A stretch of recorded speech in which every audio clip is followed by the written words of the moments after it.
L'homme a soif d'aventure. Il est allé pour la première fois sur la Lune en 1969. Aujourd'hui, en 2020, il a pour objectif d'aller sur Mars, connu sous le nom de la planète rouge. En pleine période de guerre froide, l'Union soviétique et les États-Unis d'Amérique ont pour objectif d'aller les premiers dans l'espace, pour deux raisons, à but politique et à but scientifique.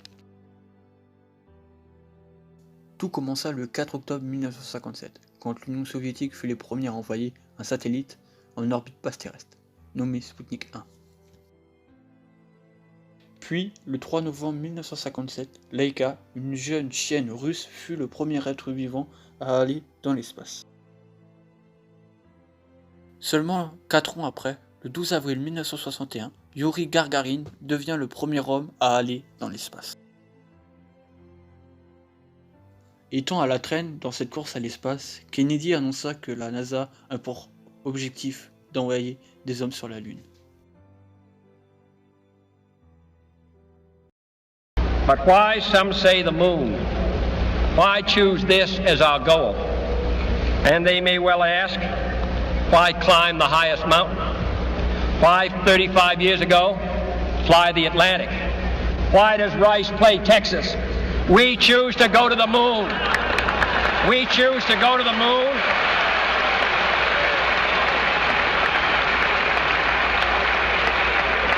We choose to go to the moon in this decade and do the other things, not because they are easy, but because they are hard. Because that goal will serve to organize and measure the best of our energies and skills. Because that challenge is one that we're willing to accept, one we are unwilling to postpone, and one we intend to win, and the others too.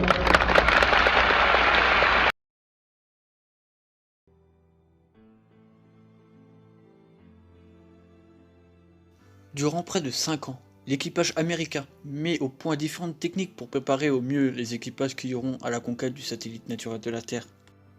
La mission Apollo 1 est malheureusement dramatique, car ces astronautes décèdent lors d'un incendie pendant une répétition au sol.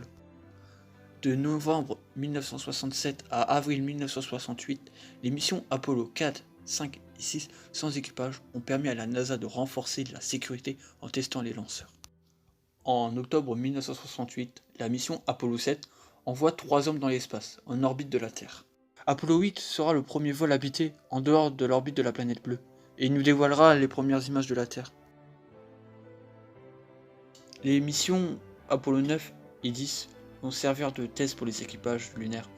Puis, le 26 mai 1969, la NASA fut enfin prête pour le jour J. C'est ainsi que la mission Apollo 11 envoyait les premiers hommes sur la Lune.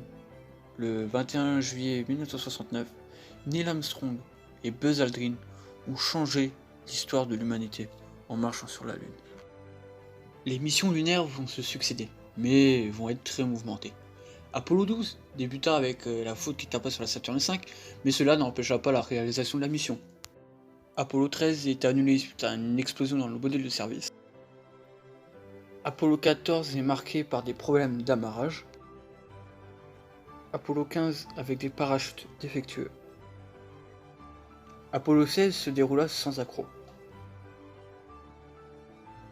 En 1975, la mission Apollo 17 fut la dernière mission à avoir emmené les hommes sur la Lune.